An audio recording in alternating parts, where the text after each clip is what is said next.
definen los espacios. De ahí, pues, que indudablemente, si no hay una adecuada comunicación, entonces, pues, podemos esos espacios atropellarnos, vulnerarnos, entrar a espacios que no están permitidos, interpretar erróneamente cuáles son los espacios de cada uno, ¿verdad? Porque no hay una adecuada comunicación. ¿Y cuándo hay una adecuada comunicación? Cuando entendemos lo que está detrás de las palabras, ¿no? ¿Y cuál es la técnica que usamos nosotros para entender lo que está detrás de las palabras? Les consulto y les pregunto a ustedes, ¿cuál es la técnica para nosotros poder descubrir lo que está detrás de las palabras? El escucha activa. Claro, el escucha y el parafraseo, ¿verdad? La escucha activa y el parafraseo son como dos caras de una misma moneda, ¿verdad? La escucha activa y el parafraseo, si escucho, parafraseo, ¿verdad? Son dos caras de una misma moneda. Entonces, indudablemente parafraseo lo que escucho y luego de escuchar parafraseo lo que estoy escuchando, ¿verdad? Y esto es una capacidad, facultad humana, ¿verdad? Es algo humano siempre interpretar lo que estamos escuchando. Es algo humano. A veces nosotros podemos ir con algún amigo, amiga, vecino, vecina, pariente o no, y le preguntamos, ¿me puedes acompañar? Tengo que conversar con una persona, ¿verdad? Tengo que conversar con alguien. ¿Me puedes acompañar para que escuches, ¿no? Y me puedas más o menos, a ver tú cómo lo ves a la otra persona, qué le entiendes, ¿no? Entonces vamos los dos, hablamos con la persona y de pronto nuestro participante, nuestro acompañante nos dice, ya le entendí. En primera le entendí lo que está diciendo, ¿ok? En primera. Está de ida, mira, yo ya estoy de vuelta. Ella está de ida, él está de ida, yo ya estoy de vuelta. En primera se la saqué, en primera se la leí. Ya sé lo que quiere con lo que está diciendo, ¿verdad? Esas personas que a veces en primera captan las ideas rápido, ¿verdad? Tienen a veces una inteligencia emocional bien hábil, bien desarrollado. Y captan rápido el mensaje y también rápidamente ellos agarran y encuentran una respuesta adecuada a ese mensaje. A veces nosotros somos un poquito más, nos demoramos, ¿no? Nos demoramos porque a veces miramos el árbol y no miramos el bosque, o miramos el bosque y no miramos el árbol, o nos distraemos. Pero hay otros que sí tienen esa habilidad de decirnos, en primera se la saqué, en primera se la leí. Está de ida, yo ya estoy de vuelta. Son bastante perceptivos, ¿no? De entender el mensaje que está detrás de esas palabras, ¿verdad? Y entonces, como han captado bien el mensaje, van a poder dar una respuesta adecuada a ese mensaje. Y como dan una respuesta adecuada a ese mensaje, entonces se estableció perfectamente el puente de la comunicación. Se estableció. ¿Y en qué significa establecer adecuadamente los puentes de comunicación?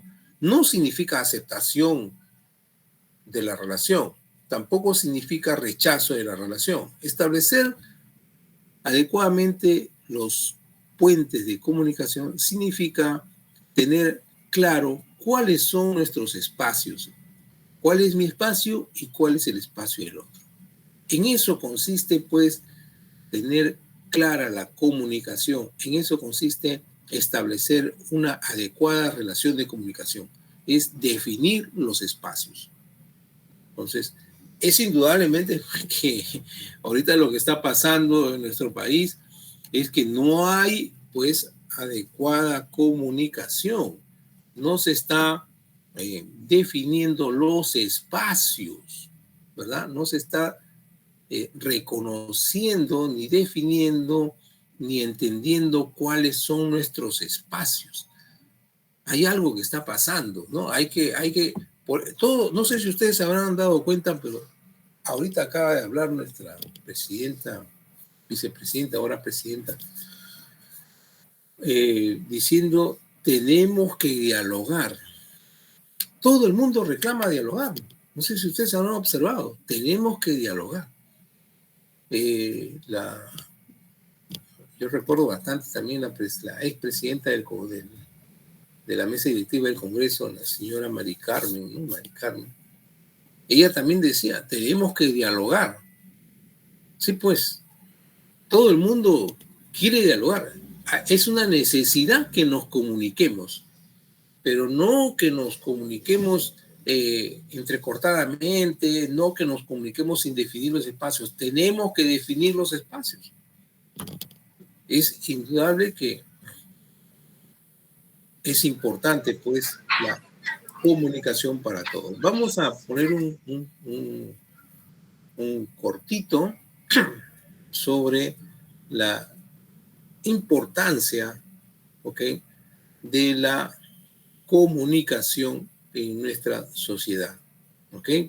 Para poder a partir de ahí ya empezar, pues, a valorar esta comunicación. Entonces, vamos a compartir, a ver, un segundito, vamos a dejar de compartir este PPT.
Bien, entonces vamos a compartir una...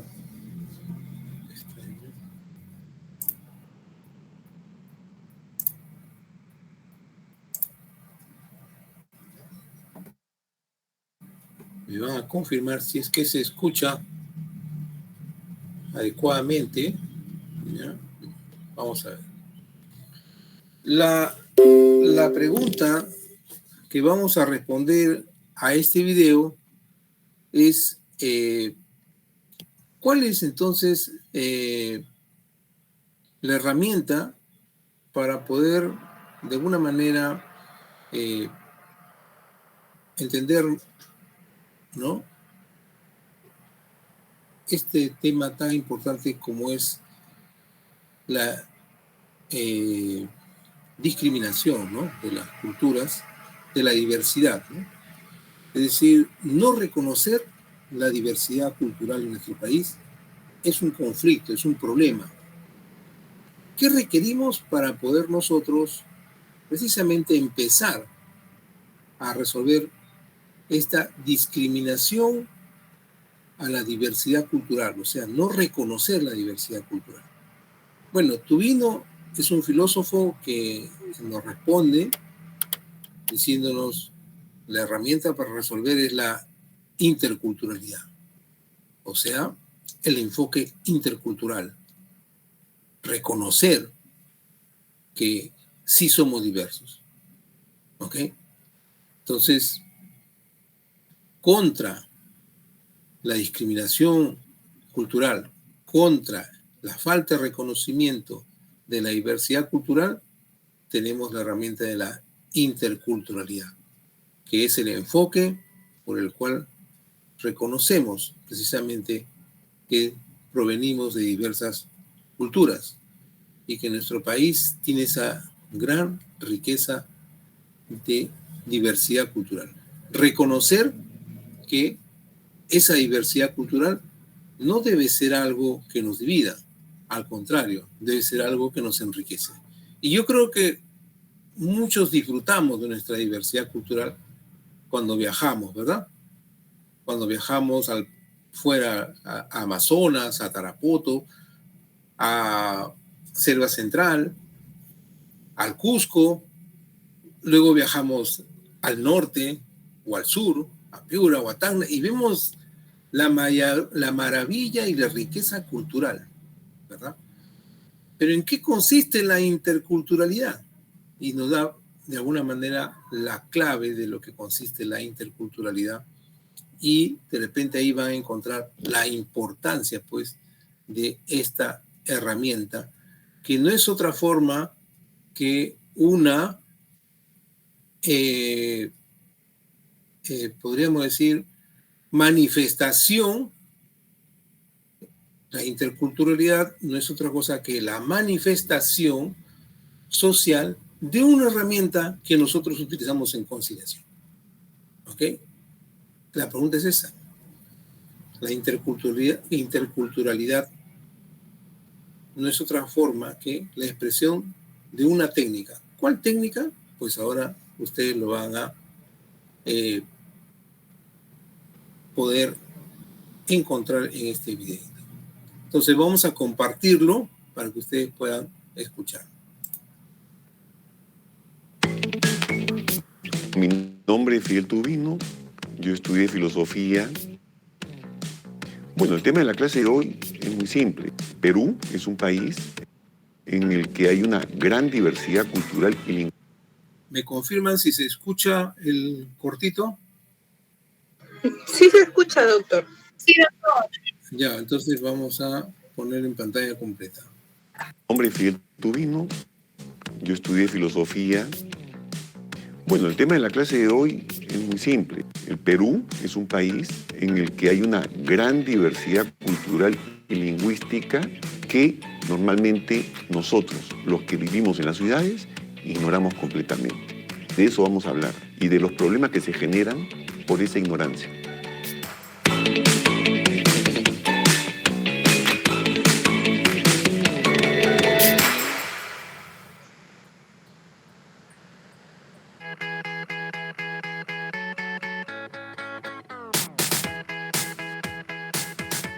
Vamos a presentarles ahora un tema, que es el tema de la diversidad cultural y lingüística que existe en nuestro país y de cómo las culturas y las lenguas se relacionan entre sí.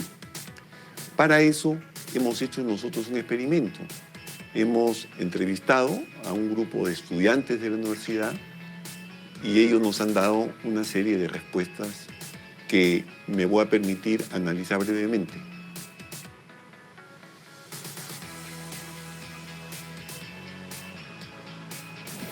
Tiene cantidad, tiene como 70 y tantas lenguas, creo. Más de 30, creo.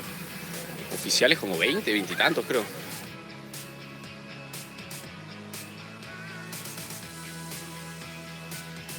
Culturas. ¿A qué te refieres con culturas?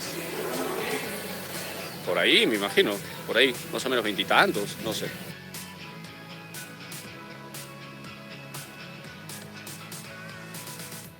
Que hay varias culturas conviviendo, ¿no? Creo que es la capacidad de ponerse en el otro, comprender la variedad o la diferencia que tiene cada persona o un grupo. Es la posibilidad de que se respeten y se integren todas estas diferentes culturas en una sociedad. Las respuestas van desde decir en el Perú hay 3 culturas, 5 culturas, 20 culturas, 50, etcétera, etcétera. Es decir, las personas no hemos recibido en nuestro sistema educativo una información básica, elemental, acerca de la riqueza cultural y lingüística que nuestro país contiene. Eso es una primera cosa. Y menos acerca de los problemas que lamentablemente enfrentan muchas personas que pertenecen a culturas y que hablan lenguas originarias de nuestro país. Y en segundo lugar, es que cuando se les pregunta qué es la interculturalidad, yo he escuchado muy buenas respuestas, ¿no? Es tratar de colocarse en el lugar del otro, es cierto, todo eso tiene que ver con una actitud intercultural. Pero yo no puedo intentar colocarme en el lugar de otro si es que no lo conozco. ¿Por qué? Porque el primer requisito para solucionar un problema es reconocerlo. Una vez que lo reconozco, yo lo analizo y después que yo lo analizo, recién estoy en condiciones de poder hacer propuestas de solución a dicho problema. Les voy a hablar de la interculturalidad como problema y como posibilidad. Y van a darse cuenta ustedes que esta diversidad cultural y lingüística no es solo un problema, sino, como diría nuestro gran historiador Jorge Basadre, es también una gran posibilidad para nosotros. Les voy a contar una anécdota. Un profesor de la universidad me contó que llevó a un grupo de estudiantes a hacer un trabajo de campo en el mercado mayorista, que es donde llegan todos los camiones del centro, de diversos lugares, y donde se concentran aquellas personas que después van a distribuir, ¿no?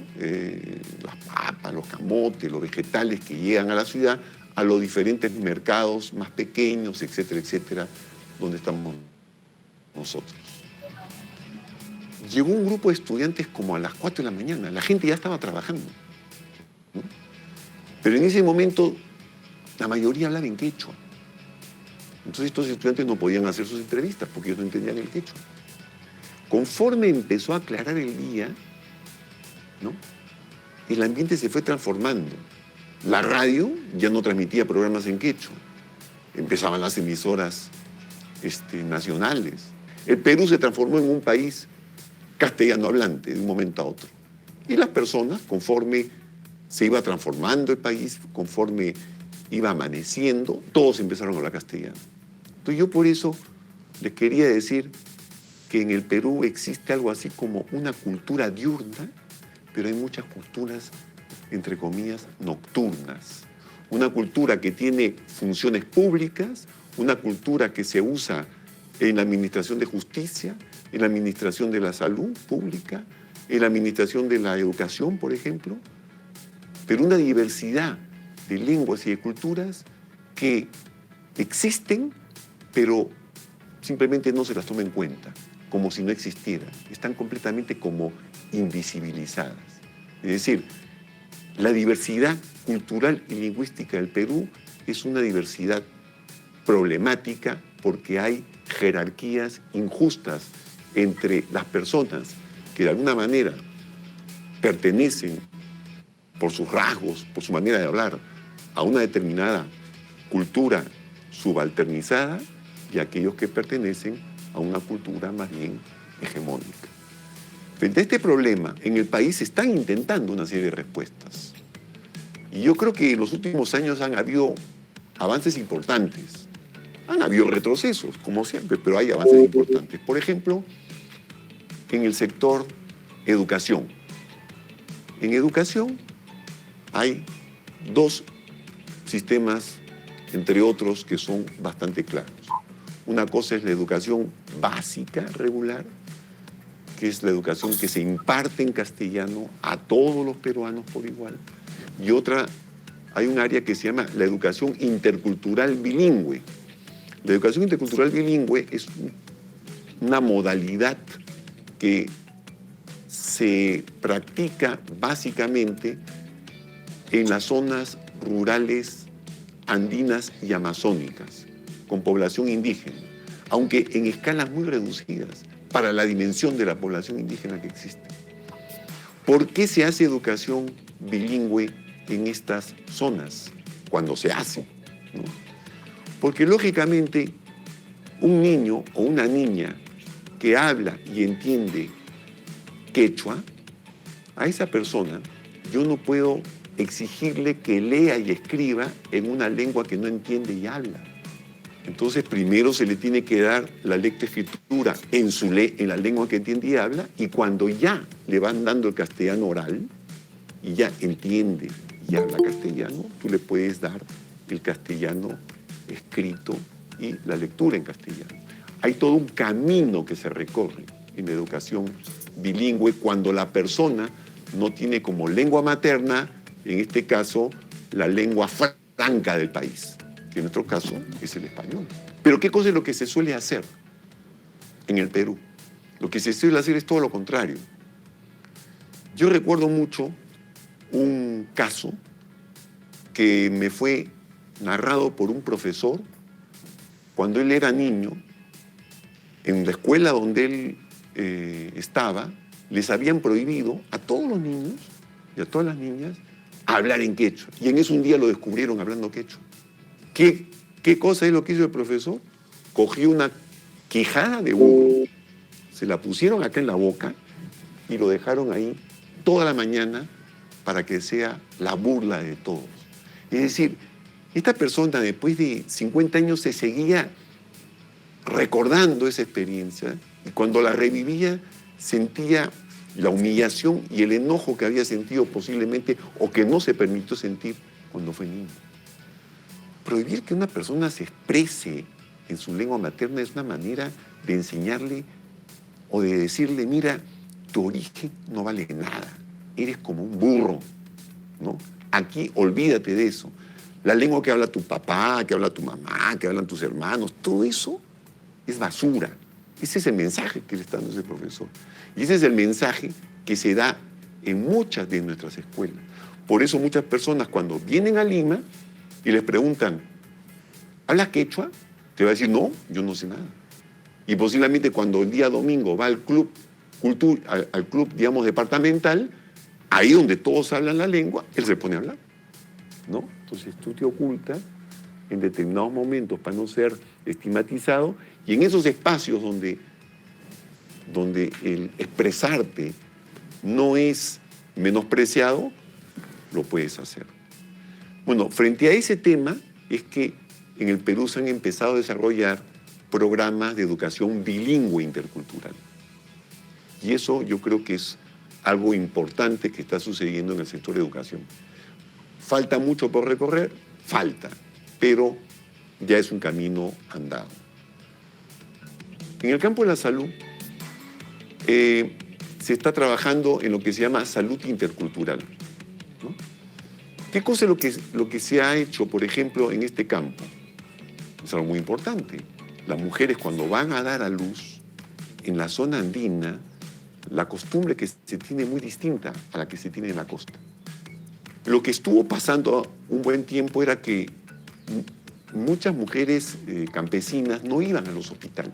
Entonces, la gente del sector de educación se preguntó, ¿qué está pasando? Y descubrieron, primero, que las mujeres en los Andes no dan a luz echada, sino, digamos, es una práctica ancestral, lo que se llama el parto vertical, ¿no? Agachadas.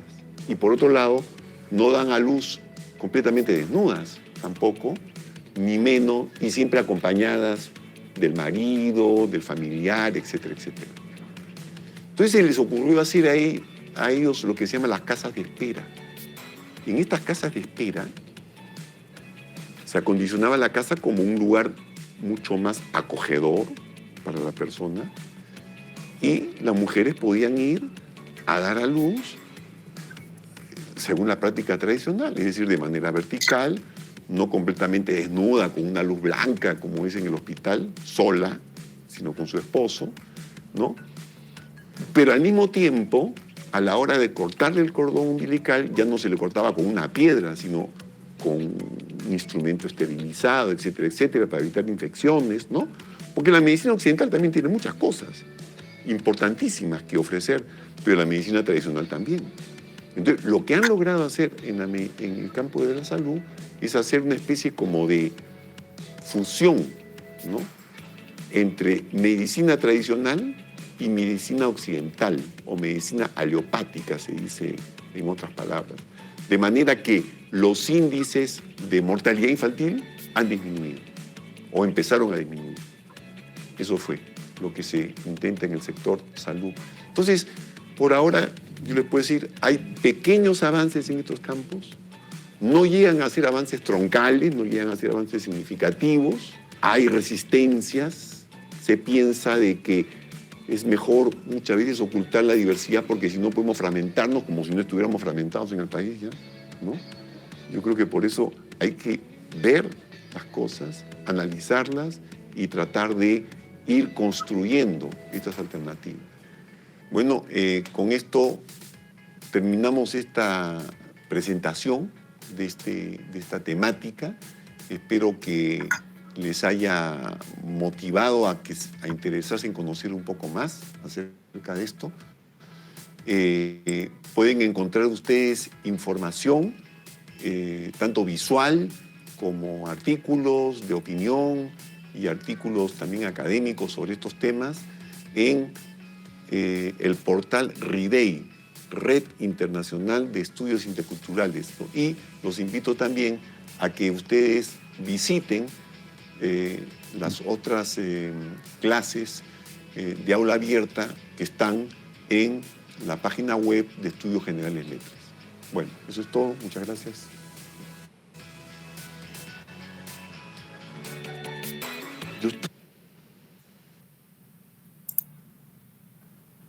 Bien, entonces estamos retornando nuevamente. Indudablemente, pues que este cortito de repente a algunos les ha llevado a alguna reflexión sobre cuál es la herramienta que se está replicando con el enfoque intercultural. Hemos escuchado pues algunas expresiones, en este caso del filósofo Fidel Tubino, bueno, reconocido, uno de los reconocidos, porque hay otros también, que vienen a desarrollar lo que es la conciliación extrajudicial. Fidel Tubino pues, fue uno de los artífices, se podría decir, colaboradores para darle sustento a lo que hoy día ya conocemos como la Ley de Conciliación Extrajudicial.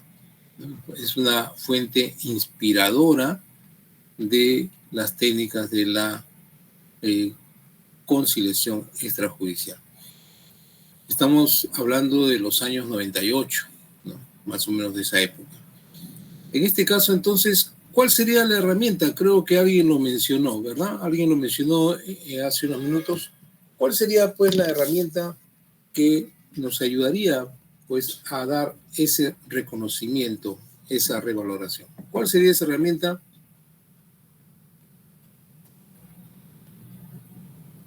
Que podría acercarnos a conocer al otro. Creo que alguien ya lo dijo en un momento, ¿no? En la primera pregunta que hicimos, creo, ¿no? En el aula, ¿verdad? La escucha activa, doctor. Escucha activa, ¿verdad? La escucha activa, sí. Al inicio, precisamente, lo notaron ustedes. La escucha activa y el parafraseo, doctor. La escucha activa y el parafraseo. Y cuando hacemos escucha activa, ¿a qué nos estamos refiriendo? Precisamente a escuchar al otro. ¿Y qué significa escuchar al otro? ¿Qué creen ustedes que signifique escuchar al otro? Doctor, centrar toda nuestra atención a lo que él explica, o sea, verbalmente y también mediante sus gestos. Muy bien. Muchas gracias, Naida. Atención a lo que está expresando, o sea, al lenguaje gramatical, y también a sus gestos, es decir, al lenguaje paraverbal, ¿no? O al lenguaje corporal, y al lenguaje corporal, ¿verdad? Entonces, a todas sus expresiones, tanto corporales, gramaticales, ¿no? Sus gestos, sus palabras. En eso consiste escuchar activamente, en atender, ¿verdad? En atender, poner atención a sus expresiones verbales y corporales. Ahora, es suficiente estas ideas o hay algo más que le podamos agregar a la respuesta que nos están dando Milagros y Naida? ¿Qué más le podemos agregar? ¿En qué más consiste la escucha activa? Ya, ponemos atención para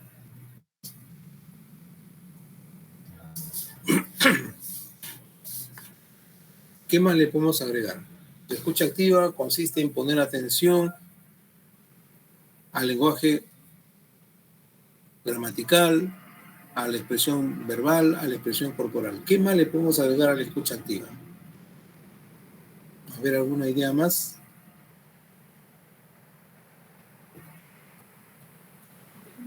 También nos permite reconocer lo que nos quiere transmitir o el mensaje que nos quiere dar. Así es. Muy bien, Naida, gracias. Claro que sí, ¿verdad? La escucha activa tiene el propósito de reconocer lo que precisamente el otro quiere expresar. En realidad está buscando el contenido de sus expresiones, ¿verdad? El contenido. ¿Qué es lo que está detrás de esas expresiones? El contenido de las expresiones y las emociones que le pone a esas expresiones. Reconocer que lo que está percibiendo es real, aunque para nosotros, según nuestras ideas, es irreal, puede ser absurdo, puede ser, se podría decir, injustificado, pero cuando hablamos de reconocer, estamos pensando en reconocer que lo que el otro siente, las emociones que siente y las ideas que nos está diciendo son veraces, son reales, son suyas de esa persona, ¿verdad? En eso consiste escuchar. Escuchar consiste en atender al lenguaje verbal, corporal y en reconocer que lo que el otro piensa, lo que el otro siente es auténtico, tan auténtico como lo que yo siento.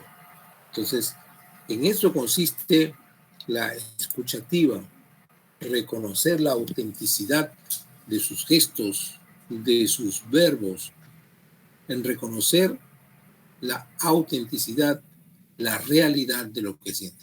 Aunque para mí parezca absurdo, para mí de repente es absurdo, pero esto permítame, doctor. es el primer paso. Sí, escucho. A ver, doctor, con esta lección, con esta clase, me acuerdo, hay una canción hablada de Jorge Lavat que dice entre una de sus partes, ¿no? Escucha incluso al torpe e ignorante, pues cada uno de ellos tiene su propia manera de decir y hacer. Ajá. Esto, como se dice, es lo que nos dice en esa canción, es de que debemos de saber escuchar a quienes algunas veces de repente los califican o están considerados como torpes o ignorantes. Y no necesariamente se tiene que compartir o estar de acuerdo con lo que se escuche, sino saber respetar su opinión. ¿Le parece, doctor? Correcto, correctísimo, Marco. Precisamente tenemos que saber respetar sus expresiones, por ahí tenemos que empezar, ¿verdad? Tenemos que saber entender sus expresiones, no agotar nuestro reconocimiento en solo reconocer las expresiones, que es una manifestación de las ideas que están detrás de esas expresiones. No hay que quedarnos con las expresiones, hay que ir más allá. El reconocimiento significa reconocer sus intenciones, o sea, sus emociones, para que pueda decir esas palabras que nos ha dicho. Entonces, reconocer es ir más allá. Quien solo se queda con las palabras que de repente la persona expresó de manera sin sintaxis, inadecuada, entrecortado, ¿no? simplemente sería pues quedarnos con el cascarón, ¿no? Y no entrar al contenido. Sería quedarnos con la posición y no entrar al interés, a las necesidades, lo que realmente necesita, ¿verdad? Porque las expresiones solamente son el canal de la comunicación, ¿no? Entonces, cuando nosotros, por ejemplo, como lo ha dicho muy bien Marco, de repente atendemos únicamente las palabras mal pronunciadas, la manifestación corporal, la expresión corporal, de repente inadecuado o beligerante, nos estamos quedando solamente con la superficie de la comunicación, las expresiones, que puede llevarnos a interpretar posiciones, pero no estamos entrando más allá, adentro, al fondo, a sus intereses, a sus necesidades, a sus deseos o a los temores que quiere ahuyentar, ¿no? Entonces, es importante, pues, ¿no? Reconocer al otro, pero reconocer al otro es otra manifestación. ¿De qué? Si yo reconozco la autenticidad del otro, entonces también estoy revalorando al otro. Le estoy dando su lugar al otro. ¿Ok? Entonces, no solamente el reconocimiento significa autenticidad, reconocer la autenticidad de las ideas del otro, sino significa revalorarlo también. ¿Por qué? Porque al reconocer la autenticidad del otro, estoy poniéndome en la situación de que entonces es posible que el otro también tenga razón. Es posible que el otro también está en el campo de la verdad y de la realidad como yo, ¿verdad?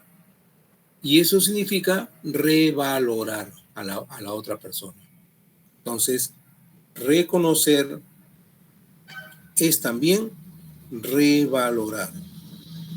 ¿Ok? Entonces, eso es lo que tenemos nosotros que también tener presente cuando hacemos escucha activa, ¿no? Entonces, escucha activa, pues, significa atender las expresiones y comprender, ¿no? También lo que está detrás de las expresiones. Vamos a compartir, a ver un ratito, vamos a compartir. Un segundito.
Vamos a compartir, pero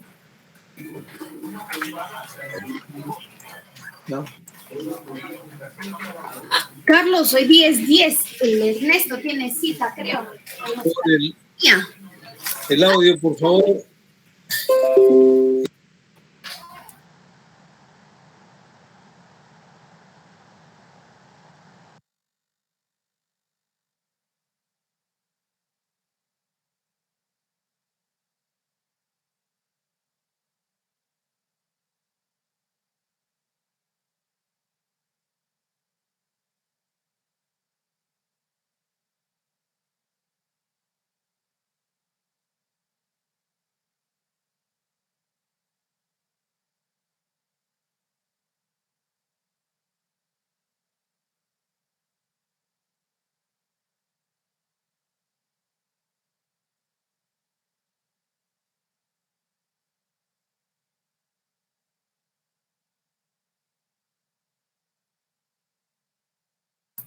Ok, ahí se escucha, ¿verdad? Se visualiza. El PPT, escucha activa.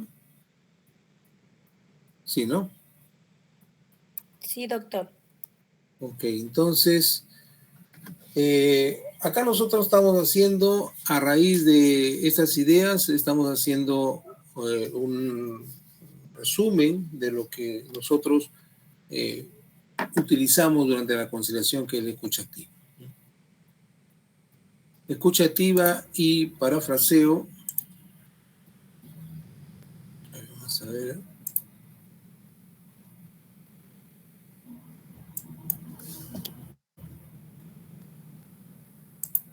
Ya, ok, entonces. Muy bien, se está visualizando, ¿verdad? Porque a veces no sé si se está visualizando. Sí, doctor. Para nosotros la escucha activa es un proceso humano que tiene dos fases. Una fase interna y una fase externa. Este proceso humano se da en todo momento. Nosotros constantemente estamos escuchando activamente. Lo que nosotros fomentamos en la conciliación extrajudicial es precisamente concientizar este proceso humano y no perder las expectativas de repente por la situación confrontativa del proceso de la comunicación, sino que inclusive en situaciones confrontativas tomemos conciencia de la importancia de la escucha activa y escuchemos. ¿Okay? Entonces, ¿cómo es este proceso humano? Atención del lenguaje corporal, atención del lenguaje verbal y comprensión. Esto es la fase interna. Es decir, lo que nosotros estamos realizando cuando estamos escuchando. ¿Qué queremos comprender? Procuramos comprender qué es lo que le interesa al otro, qué es lo que desea, qué es lo que necesita o qué temor quiere evitar el hablante. Ponemos en el mismo plano del interés, los deseos o las necesidades, porque cuando nosotros nos aplicamos sobre algo o sobre alguien, nos aplicamos con diversas clases de sentimientos. Esos sentimientos pueden resumirse en una forma de interés. Me interesa esa persona porque me va a ayudar en algo, ¿ok? O puede ser que nuestra aplicación sobre la otra persona consiste en un deseo, ¿verdad? ¿No? Deseo que la otra persona me invite pues a ser parte de su grupo, ¿no? Deseo, ¿no? De repente es un deseo, desearía, ¿no? O deseo. Si se da, si no se da, no se da, ¿no? Pero claro, deseo, ¿no? Ser parte de su grupo. Entonces, o necesito, ¿verdad? Que es otra forma de sentimiento, ¿no? Con el cual me puedo yo aplicar sobre algo o sobre otra persona, ¿no? Yo necesito de la otra persona, necesito de su tiempo, necesito de su economía, ¿no? Como cuando pido alimentos o como cuando pido régimen de visitas, ¿no? Necesito de su tiempo para el régimen de visitas. Entonces yo me aplico sobre otra persona bajo el sentimiento de necesidad, ¿no? Entonces, cuando yo quiero referirme a comprensión como fase interna de la escucha activa, nos estamos refiriendo a eso, a comprender lo que el otro necesita, o de repente a comprender el temor que el otro quiere evitar, ¿no? Entonces, en eso consiste comprender en esta fase interna de la escucha activa. La fase externa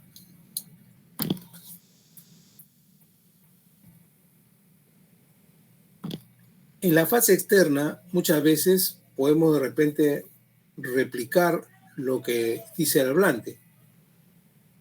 Es decir, no replicar en el sentido de reproducir lo que dice el hablante, ¿no? Reproducir lo que dice el hablante y luego, para poder confirmar, hacemos feedback, ¿no? Es decir, retroalimentamos al hablante que sí lo estamos escuchando. Para ello nosotros pues seguramente vamos a confirmarle, sí, lo estoy escuchando o estoy tomando nota, ¿no? Y tomando nota de lo que está diciendo, numerando mis notas, le estoy haciendo feedback, le estoy retroalimentando, le estoy diciendo que estoy atendiendo su lenguaje y también estoy comprendiendo sus ideas, ¿verdad? Entonces, anotar lo que el otro habla es una forma de feedback o retroalimentación. También puedo hacerle una pregunta como la que nosotros estamos ahí poniendo. Usted quiere decir, ¿no? Usted quiere decir, y hacemos, ¿no? Usted quiere decir bla, bla, bla, bla. ¿Es así? Sí. Entonces también estoy haciendo ahí feedback. ¿Okay? Cuando nosotros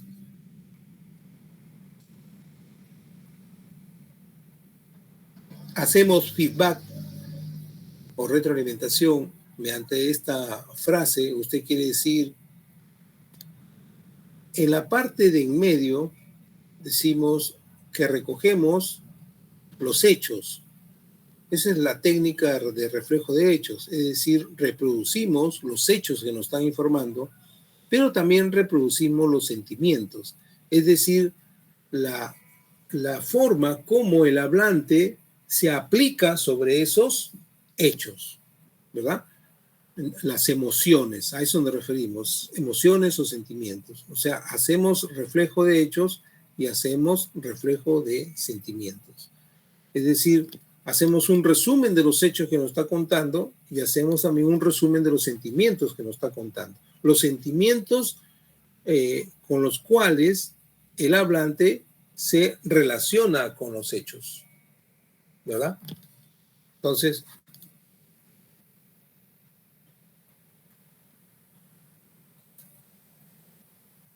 ¿por qué hacemos reconocimiento de los sentimientos o emociones?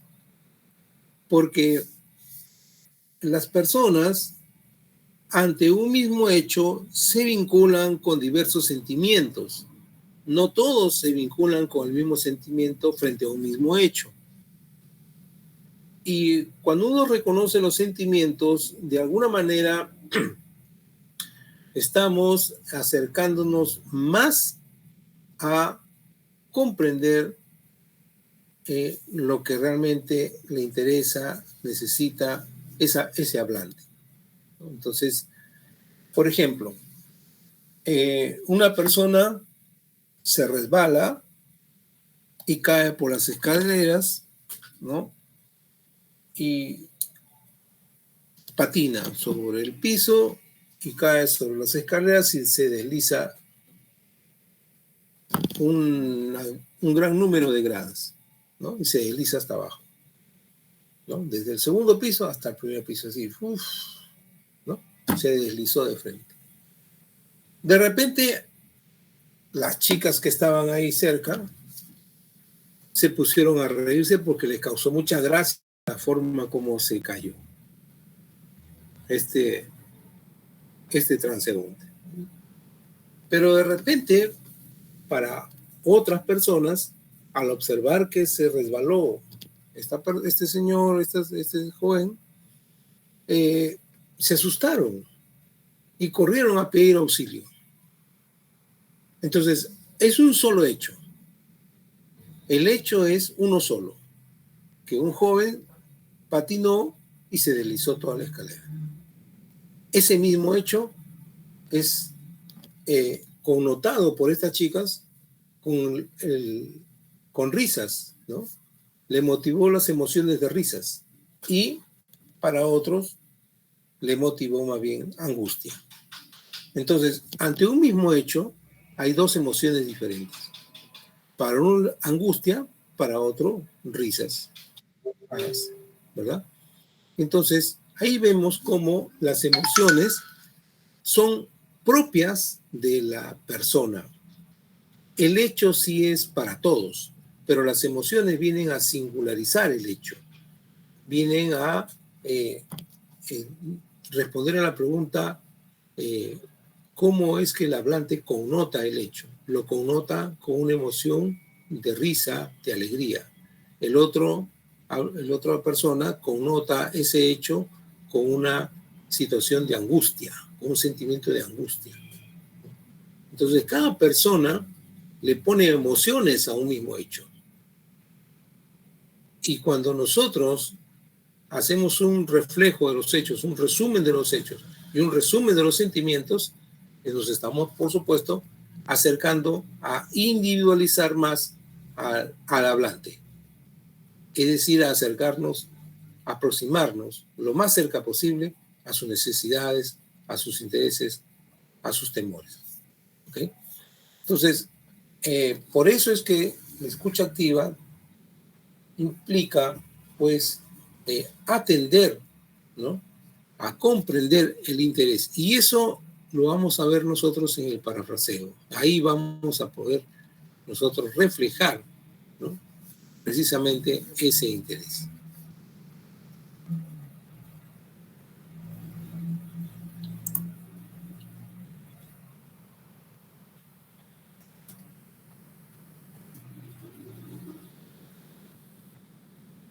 ¿Qué es la escucha activa entonces? El conciliador tratará estas aptitudes, ¿no? Ser receptivo de los sentimientos, ser receptivo de la narración de los hechos y positivizar el mensaje. Entonces, cuando hablamos de positivizar el mensaje, nos estamos refiriendo a, de alguna manera, filtrar las situaciones confrontativas, filtrar las frases beligerantes, filtrarlas para que éstas no distraigan al que esté escuchando. ¿Ok? O sea, para que estas frases negativas no nos distraigan, ¿no?, para comprender lo que realmente necesita. Entonces, positivizar el mensaje implica de alguna manera limpiar el mensaje de aquellos distractores. ¿Ok? Ahora, escuchar también significa, pues, que a veces se anota de forma ordenada las ideas que narra el hablante. Bueno, acá damos algunos ejemplos de lo que es la escucha activa y de lo que no es la escucha activa. La escucha activa es buscar contacto visual, porque ya lo hemos dicho, es una forma de tender puentes entre el uno y el otro, establecer una relación.